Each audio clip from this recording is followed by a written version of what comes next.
Bonjour à toutes et à tous, nous sommes 6 élèves du lycée Potier et nous avons suivi le projet Édifice au sein du laboratoire de chimie organique et analytique à l'université d'Orléans. Dans cette présentation, nous allons vous montrer comment nous sommes passés de la plante à la crème cosmétique. Tout d'abord, nous allons commencer par une introduction afin de situer l'objectif de ce projet. Ensuite, nous allons vous montrer les différentes étapes de ce travail, telles que l'extraction des composés chimiques, leur séparation et analyse, ainsi que la formulation de la crème de soin. Enfin, nous allons vous présenter le CDHR que nous avons eu la chance de visiter, avant de terminer par une conclusion. Les extraits de plantes sont fréquemment incorporés dans les produits cosmétiques pour leur richesse en composés bioactifs. L'objectif de ce projet était de formuler une crème cosmétique à partir d'extraits naturels.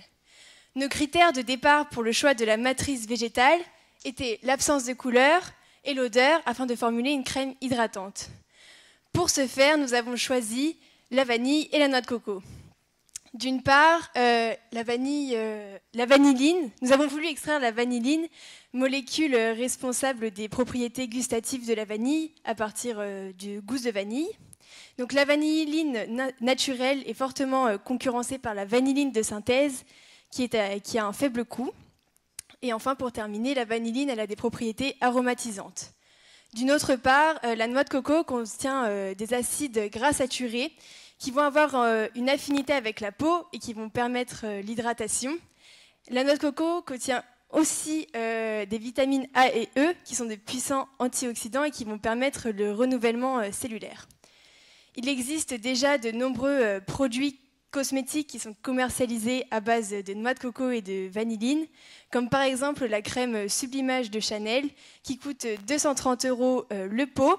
Donc elle a permis la protection d'une espèce rare de vanille de Madagascar et cette vanille est très riche en molécules bioactives. Donc, afin d'extraire les molécules odorantes de la vanille et de la noix de coco, nous avons utilisé deux techniques d'extraction différentes. Donc l'AS qui signifie extraction accélérée par les solvants et le micro-ondes. Donc l'AS est une technique par fluide pressurisé. Donc le solvant va être conduit dans la cellule d'extraction où nous avons mis 500 mg de gousse de vanille. Le solvant va être en contact avec la matrice végétale, ce qui va permettre le passage des molécules vers le solvant qui était ici l'éthanol. Donc le tout, c'est-à-dire le mélange du solvant et les molécules est appelé extrait, que nous allons retrouver en bas dans une bouteille. Le tout se passe sous pression et chauffé à 40 degrés. D'un autre côté, nous avons utilisé le micro-ondes. Et dans le réacteur, nous avons mélangé le solvant d'extraction, qui était le méthanol, avec les morceaux de noix de coco que nous avons découpés un peu avant. Les ondes présentes dans le micro-ondes vont faire vibrer les molécules d'eau présentes dans l'échantillon, vont éclater les cellules et permettre le passage des molécules de noix de coco vers le solvant, donc le méthanol. Le tout a été chauffé à 70 degrés à une puissance de 800 watts pendant 10 secondes. Donc l'objectif de cette étape est de séparer et d'analyser les molécules présentes dans les extraits de vanille et de noix de coco. Donc pour ce faire, nous avons utilisé deux techniques. La première, la chromatographie sur couche mince, et la deuxième, la chromatographie liquide à haute performance. Ces deux techniques utilisent le même principe. Nous allons déposer notre extrait de vanille sur une phase solide, qu'on appelle la phase stationnaire, et une phase mobile va venir faire migrer les molécules. Donc, pour la chromatographie sur couche mince, nous avons déposé notre extrait à la base de la plaque, nous l'avons trempé dans de la phase mobile et les molécules vont migrer. Pour l'HPLC, nous avons déposé notre extrait ici, et l'injecteur va prélever un petit volume et l'emmener dans une colonne présente dans le four. Les molécules vont migrer et vont ensuite être emmenées dans deux détecteurs. Le premier UV, qui va détecter les molécules à chromophore, et la deuxième, le détecteur DEDL, qui va analyser les molécules non volatiles. Sur l'image ici, vous pouvez voir des taches qui représentent les constituants de nos molécules. Nous avons utilisé un standard de vanilline pour pouvoir comparer avec notre extrait. Et nous pouvons en conclure que notre extrait contient bien de la vanilline. Pour notre chromatogramme DEDL, chaque pic représente un composé. Donc pour notre extrait de noix de coco, il se compose de 3 composés majoritaires. Une fois les 2 extraits obtenus et analysés, nous allons passer à la formulation de la crème. Pour cela, nous sommes allés au WeLab Cosmétiques à Orléans et nous avons incorporé nos 2 extraits naturels dans une formule afin d'obtenir 2 crèmes hydratantes, une à l'odeur de vanille et l'autre à l'odeur de noix de coco. Le produit cosmétique contient 3 phases. La phase A, la phase huileuse, qui contient du beurre de karité et de l'huile de pépins de raisin qui ont des propriétés hydratantes et adoucissantes pour la peau. De l'olive mille qui est un émulsifiant qui permet à la phase aqueuse de se mélanger à la phase huileuse. Ensuite, nous avons la phase B qui contient de l'eau qui permet la solubilisation et de la glycérine qui a aussi des propriétés hydratantes. La phase C contient de la vitamine E, un antioxydant, du Nipagarde, un conservateur et antibactérien, du benzoate de sodium qui est un conservateur antifongique et enfin le parfum de vanilline ou de noix de coco. On a obtenu nos 2 crèmes grâce à ce mélangeur. Enfin, nous avons eu la chance durant ce projet de visiter le CDHR, qui est le comité de développement horticole de la région Centre-Val de Loire, fondé en 1981. C'est une structure d'expérimentation, de formation et de conseil en culture ornementale. Le CDHR travaille sur l'horticulture innovante et ils essaient de contrôler l'expression des composés par la plante en utilisant différents moyens de stress. Du stress chimique tel que le stress salin, des stress lumineux ou encore physiques comme on en a l'exemple sur la photo où l'homme présent va effleurer des plants d'une origine ornementale avec des morceaux de plastique découpés en franges. Donc à gauche une bâche et à droite des fils plus solides tels que des fils électriques. Ce stress permet de contrôler le métabolisme de la plante et de réduire sa croissance qui serait potentiellement nuisible de manière esthétique. Et pour finir, le CDHR envoie ces plantes à l'ICOA pour qu'ils évaluent l'influence du stress qu'ils appliquent sur leurs plantes. En conclusion, nous avons réalisé notre projet au sein du laboratoire de chimie organique et analytique.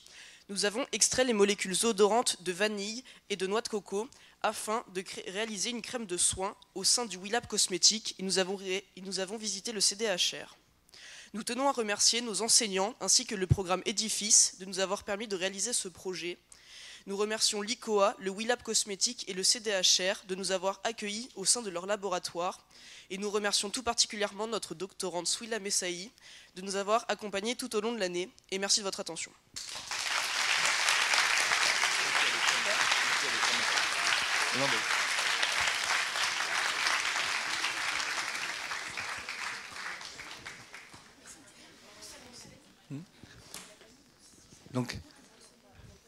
Donc ça, vous le faites circuler, c'est ça, pour que tout le monde sente le... Il y en a un qui sent la noix de coco et l'autre qui sent la vanille. Bon. Et on a le droit de goûter? Non. Non. C'est de la crème pour les mains, faut pas en mettre autre part. Hein. Bon. Est-ce qu'il y a des questions, des commentaires? Oui. Merci. J'ai pas vraiment compris ce qu'était que stresser la plante. En gros, tu stresses la plante pour contrôler son métabolisme. C'est-à-dire stresser, comme tu vas effleurer la plante par des fils électriques, par exemple. Et tu vas la toucher, en fait, la plante. Est-ce que ça a une connotation un peu péjorative comme les humains ou c'est juste... c'est le terme technique? Alors, il y a différents moyens de stresser la plante. Il faut savoir que la plante, elle est stressée très rapidement. Il suffit de toucher la fleur pour la stresser. Et les différents moyens, on peut, par exemple, par des LED, des lumières LED, en fait, on change donc l'expression de la plante. Donc, après, est-ce que c'est péjoratif? Pas forcément. Parce que si on est intéressé par une certaine molécule qui est exprimée par la plante, on peut stresser la plante qui va augmenter l'expression ou alors la synthèse de cette molécule qui nous intéresse. Donc, voilà. Et est-ce qu'en fait, il y a, en fonction des différents types de plantes, est-ce qu'il y a des moyens de stresser plus particuliers?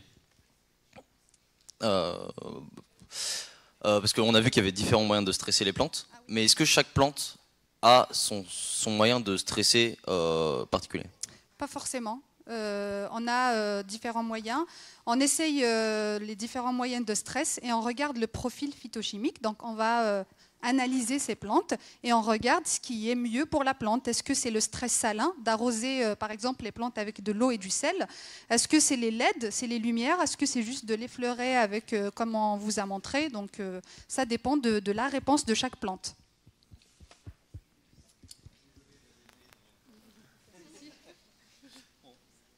J'ai peu d'odorat, mais ça sent bon. Hein. Après, je ne sais pas ce que ça donne sur les mains. Tout le monde est sensible au stress. Hein. Est-ce que ça vous a stressé Vous avez perdu 3 cm. D'autres questions? C'est au moins un travail sur lequel personne ne vous interroge sur l'objectif. Hein. Mais donc c'est des techniques qui peuvent aussi bien servir pour des produits alimentaires que pour des crèmes. Alors là, l'objectif de ma thèse, c'est de valoriser les plantes de la région Centre-Val de Loire pour des intérêts cosmétiques. Et puis, oui, les techniques d'extraction et d'analyse, elles peuvent servir pour des produits pharmaceutiques, elles peuvent servir pour des produits cosmétiques, pour les plantes, pour, par exemple, tout ce qui est les eaux, pour le traitement des eaux. Donc, ça peut servir à différentes matrices. D'accord. Et vanille et noix de coco, il n'y en a pas tellement dans la région. Du coup, c'était nos matrices. On a fait de ce qu'il y a de très basique, on va dire. D'accord, oui. Donc oui, c'est pas l'objectif de ma thèse directement. Très bien.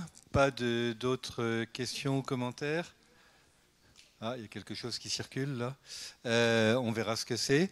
Donc, merci encore. Et puis, on va passer à l'équipe suivante.